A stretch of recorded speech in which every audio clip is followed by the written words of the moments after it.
diberkati oleh Tuhan. Saat ini bertemu kembali dalam renungan harian pada hari ini. Mari kita tetap semangat dalam mendengarkan firman Tuhan dan dalam memuji Tuhan. Saat ini kita mau menaikkan pujian kepada Tuhan. Kita katakan, jadikan aku rumah doa. Ku bawa hidupku sekarang ke tempat kudus-Mu Tuhan. Di mezbah-Mu ku serahkan seluruh hidupku. Penuhi hatiku sekarang dengan urapan yang baru, agar aku lebih lagi mendengar suara-Mu. Jadikan aku Tuhan rumah doa-Mu, agar segenap suku bangsa datang menyembah-Mu. Jadikan aku Tuhan mezbah doa-Mu, agar semua suku bangsa datang menyembah-Mu. Puji Tuhan, saat ini kita mau mendengarkan firman Tuhan. Mari kita membuka Alkitab kita di dalam 1 Samuel pasal 5 ayat pertama sampai ayat yang ke-12. Saya akan membacakan bagi kita semua. Tabut Tuhan di tanah orang Filistin. Sesudah orang Filistin merampas tabut Allah, maka mereka membawanya dari Ebenezer ke Asdod. Orang Filistin mengambil tabut Allah itu, dibawanya masuk ke kuil Dagon dan diletakkannya di sisi Dagon. Ketika orang-orang Asdod bangun pagi-pagi pada keesokan harinya, tampaklah Dagon terjatuh dengan mukanya ke tanah di hadapan tabut Tuhan. Lalu mereka mengambil Dagon dan mengembalikannya ke tempatnya. Tetapi ketika keesokan harinya mereka bangun pagi-pagi, tampaklah Dagon terjatuh dengan mukanya ke tanah di hadapan tabut Tuhan. Tetapi kepala Dagon dan kedua belah tangannya terpenggal dan terpelanting ke ambang pintu. Hanya badan Dagon itu yang masih tinggal. Itulah sebabnya para imam Dagon dan semua orang yang masuk ke dalam kuil Dagon tidak menginjak ambang pintu rumah Dagon yang di Asdod sampai hari ini. Tangan Tuhan menekan orang-orang Asdod itu dengan berat dan ia membingungkan mereka. Ia menghajar mereka dengan borok-borok, baik Asdod maupun daerahnya. Ketika dilihat orang-orang Asdod bahwa demikian halnya, berkatalah mereka, tabut Allah Israel tidak boleh tinggal pada kita, sebab tangannya keras melawan kita dan melawan Dagon Allah kita. Sebab itu mereka berkumpul kepadanya semua raja kota orang Filistin dan berkata, apakah yang akan kita lakukan dengan tabut Allah Israel itu? Lalu kata mereka, tabut Allah Israel harus dipindahkan ke Gad. Jadi mereka memindahkan tabut Allah Israel itu ke sana. Tetapi setelah mereka memindahkannya, maka tangan Tuhan mendatangkan kegemparan yang sangat besar atas kota itu. Ia menghajar orang-orang kota itu, anak-anak dan orang dewasa, sehingga timbul borok-borok pada mereka. Lalu mereka mengantarkan tabut Allah itu ke Ekron. Tetapi sesampainya tabut Allah itu di Ekron, berteriaklah orang Ekron itu, demikian mengapa mereka memindahkan tabut Allah Israel itu kepada kita untuk mematikan kita dan bangsa kita. Sebab itu mereka memanggil berkumpul semua raja kota orang Filistin itu dan berkata, antarkanlah tabut Allah Israel itu, biarlah itu kembali ke tempatnya, supaya jangan dimatikannya kita dan bangsa kita. Sebab di seluruh kota itu ada kegemparan maut. Tangan Allah menekan orang-orang di sana dengan sangat berat. Orang-orang yang tidak mati dihajar dengan borok-borok sehingga teriakan kota itu naik ke langit. Puji Tuhan, sidang jemaat yang diberkati oleh Tuhan. Pada kesempatan ini saya mau membagikan tema bagi kita semua, yaitu kekudusan Tuhan. Sidang jemaat yang selalu diberkati oleh Tuhan, saat ini kita mau mendengarkan renungan firman Tuhan. Kita mau belajar firman Tuhan hari ini dari 1 Samuel pasal 5 ayat pertama sampai ayat yang ke-12.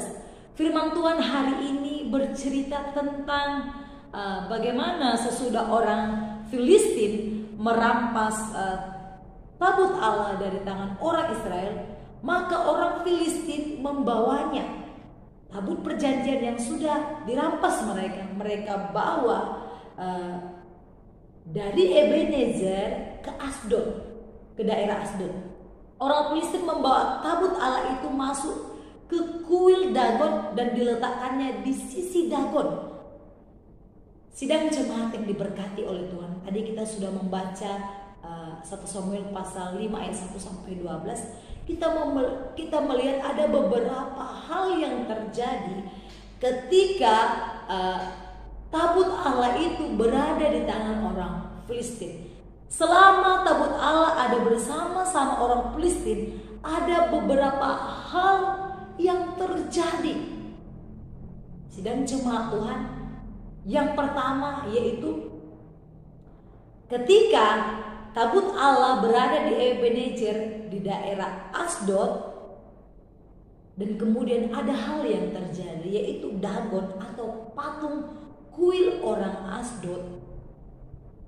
Setiap hari, setiap pagi ketika mereka bangun pagi, patung itu sudah terjatuh dan tergeletak sampai ke tanah. Dikatakan, firman Tuhan katakan tadi, sampai terpelanting. Artinya sidang jemaat Tuhan, ada sebuah penolakan. Kemudian yang kedua, hal apa yang terjadi ketika tabut Allah itu berada di tangan orang Filistin? Kemudian hal yang terjadi lagi, yaitu Tuhan mengajar orang Asdod dengan memberikan borok-borok kepada mereka. Borok itu sidang jemaat Tuhan seperti kudis pada kulit mereka. Ketika tabut Allah itu berada di tangan mereka, ada sebuah peristiwa-peristiwa yang terjadi yang tidak diinginkan oleh mereka. Tuhan menghajar mereka. Kemudian yang ketiga, hal apa lagi yang terjadi? Selanjutnya orang Filistin ketika bersama orang Asdod, ada hal yang terjadi, yaitu dikatakan tadi Dagon atau patung kuil orang Asdod itu selalu jatuh setiap pagi, selalu terpelanting sampai ke tanah. Kemudian tadi mereka juga yang kedua, ada borok-borok pada orang Asdod. Dan kemudian yang ketiga, karena hal itu sudah terjadi kepada orang Asdod, kemudian orang Filistin berinisiatif untuk memindahkan tabut Allah itu ke daerah Gad. Setelah tabut Allah tersebut sampai di Gad, sidang jemaat yang dikasih oleh Tuhan, Tuhan juga menggemparkan daerah Gad, yaitu dengan kembali memberikan atau menimbulkan borok-borok pada anak-anak dan pada orang dewasa. Sidang jemaat Tuhan, mengapa demikian?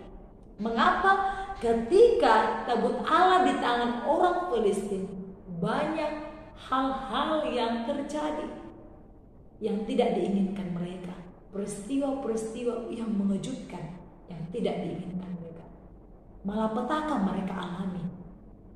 Sidang jemaat Tuhan, mengapa tabut Allah ketika berada di tangan orang Filistin, mereka selalu mendapatkan hal yang sial? Sidang jemaat Tuhan, perlu kita ketahui, karena tabut Allah itu bukanlah milik mereka. Kita tahu, sidang jemaat Tuhan, tabut Allah itu adalah milik orang Israel. Tabut Allah itu harus berada di tempat yang tepat atau berada di tempat yang kudus. Sehingga tema kita hari ini berbicara tentang kekudusan Tuhan. Sidang jemaat yang dikasihi oleh Tuhan, kita tahu bahwa orang Filistin tidaklah menyembah Tuhan. Mereka menyembah patung atau menyembah Allah lain. Tuhan tahu, sidang jemaat Tuhan, bahwa orang Filistin itu, saya katakan tadi, bukan orang yang menyembah dia, tetapi orang Filistin adalah menyembah Allah lain. Kita boleh melihat di ayat yang ke-7 sidang jemaat Tuhan. Saya akan bacakan bagi kita semua. Ketika dilihat orang-orang Asdod bahwa demikian halnya, berkatalah mereka, tabut Allah Israel tidak boleh tinggal pada kita, sebab tangannya keras melawan kita dan melawan Dagon Allah kita. Di sini terbukti bahwa mereka bukanlah menyembah Allah, tetapi mereka menyembah Allah lain atau menyembah patung. Sidang jemaat Tuhan, Tuhan tahu di mana dia harus diam. Tuhan tahu tempat yang kudus. Tuhan tahu bahwa tabut Allah itu tidak layak berada di tangan orang Filistin, karena orang Filistin bukanlah orang yang menyembah Tuhan. Oleh karena itu, sidang jemaat yang diberkati oleh Tuhan, firman Tuhan hari ini mengajarkan kita bahwa Tuhan tahu di mana dia harus berada, dan dia tahu di mana tempat yang kudus. Jadi sidang jemaat yang dikasih oleh Tuhan, apa yang harus kita perhatikan supaya Tuhan mau berada di dekat kita, yaitu kita harus hidup kudus dan kita tidak boleh menyembah Allah lain selain dari Tuhan Allah, Sang Pemilik kehidupan. Oleh karena itu, sidang jemaat yang diberkati oleh Tuhan, firman Tuhan hari ini mengajarkan kita, Tuhan tidak sembarangan masuk ke dalam hati setiap orang. Tuhan tahu siapa yang berkenan kepadanya. Sama seperti orang Filistin, Tuhan tahu tabut Allah itu tidak layak di tangan mereka, sehingga Tuhan memberikan kegemparan, kesialan bagi mereka. Tuhan tahu bahwa yang layak, tabut Allah itu layak berada di tangan orang Israel, karena mereka adalah umat pilihan Tuhan. Saya percaya kita juga adalah orang pilihan Tuhan, dan Tuhan ada di dalam hati kita. Puji Tuhan, demikian firman Tuhan hari ini. Tuhan Yesus memberkati. Mari kita berdoa. Terima kasih Bapa yang baik, Bapa dalam surga.